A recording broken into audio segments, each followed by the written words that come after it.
আজ আমরা da Vinci কোডে একটি ভিডিও এবং একটি অডিও ফাইল যা একসাথে আছে তাকে পৃথক করব এবং অডিও কাট করব, ফেড ইন এবং ফেড আউট শিখব। এর জন্য প্রথমে আমাদেরকে যে কাজটা করতে হবে তা হচ্ছে দা ভিঞ্চি রিজলভটা ওপেন করতে হবে। আমরা এরপর আইকনটির পর ডবল ক্লিক করি, অল্প একটু সময় নেবে, তারপরেই খুলে গেল দা ভিঞ্চি কোড। এর প্রথম আমরা একটা আনটাইটেল প্রজেক্ট, নতুন একটা প্রজেক্ট নিব। এখান থেকে আমাদেরকে অডিও ভিডিও ফাইলটাকে ইম্পোর্ট করতে হবে। তার জন্য স্ক্রিনে দেখানো উপরে যে আইকন আছে তাতে ক্লিক করতে হবে মিডিয়া ইম্পোর্টের জন্য। ক্লিক করার পর আমাদের যে প্রয়োজনীয় ফাইলটা রয়েছে অডিও এবং ভিডিও ফাইল, সেটা আমরা অ্যাড করব আমাদের টাইম লাইনে। তো তার জন্য প্রথমে ফাইলটা আমরা দা ভিঞ্চি কোডে নিয়ে আসলাম। দেখতে পাচ্ছেন উপরে, এটা হচ্ছে সেই মিডিয়া। এবার এটাকে টেনে এনে আমরা টাইম লাইনের উপর ছেড়ে দেব। দেখতে পাচ্ছেন টাইম লাইনের উপরে আমাদের ফাইলটা চলে আসছে।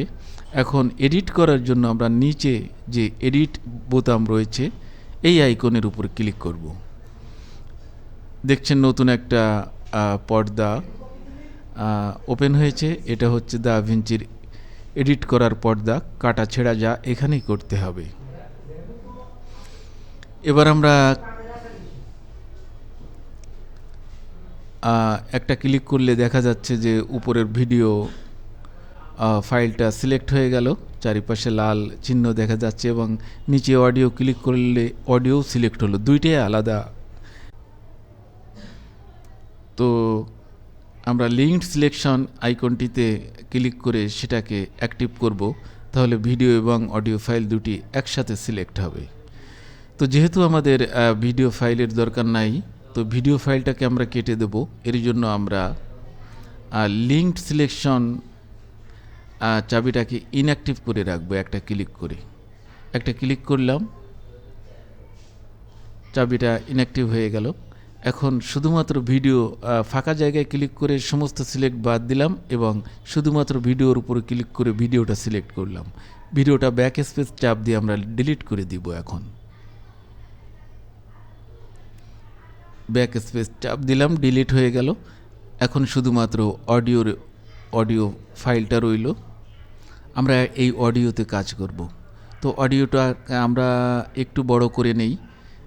দেখছেন যে বাম পাশে যে ছোট্ট একটু অ্যাশ কালারের লাইন আছে, এরপরে নিয়ে গেলে মাউসটা উভমুখী তীরে ওখানে টেনে ধরে আমরা এটাকে বড় করব। তো এখন আমরা কি করি, এখন আমরা একটু প্লে করে দেখি এখানে কি হচ্ছে, অডিওতে কেমন আছে। দেখাই যাচ্ছে এখানে অডিও ফেড ইন অবস্থায় আছে।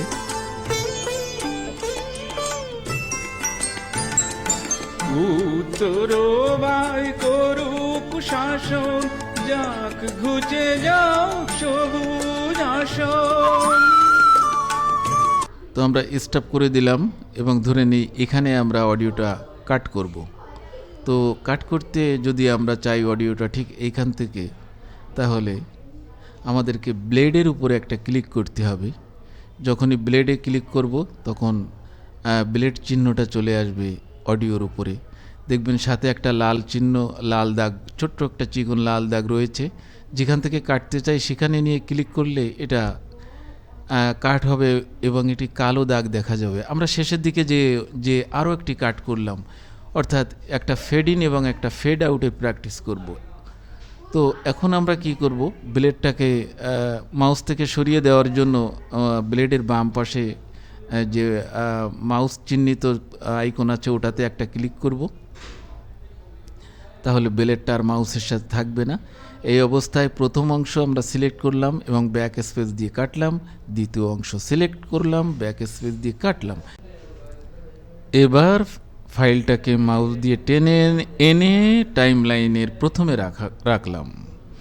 টাইমলাইনে প্রথমে ছোট্ট সাদা বিন্দুটা দেখা যাচ্ছে, তার উপর মাউসটা নিয়ে গেলাম সুন্দর করে, ছোট্ট ছোট্ট দুইটা তীর দেখা যাবে, তখন বুঝতে হবে মাউসটা জায়গা মতো প্লেস হয়েছে। এবার মাউসের বাম বোতাম চেপে ধরে সামান্য ডানে টানতে হবে। এখন এই যে প্রক্রিয়াটা দেখা গেল, এটাই ফেড ইন। একইভাবে শেষে গিয়ে আমরা মাউসের বাম বোতাম চেপে ধরে বাম দিকে টান দিলাম, এটা ফেড আউট হয়ে গেল, audio fade in fade out হয়ে গেল। এবার আমরা অডিও ফাইলটা সেভ করার জন্য ডেলিভার্ড বোতামে ক্লিক করব। বাম পাশে যে নতুন উইন্ডো দেখা যাচ্ছে, এখান থেকে আমরা অডিও অপশানটা সিলেক্ট করব। তো অডিও অপশান সিলেক্ট করার পর নিচে এসে ফাইলের নাম দেব। এখানে ফাইলের নামটা লিখি, আমরা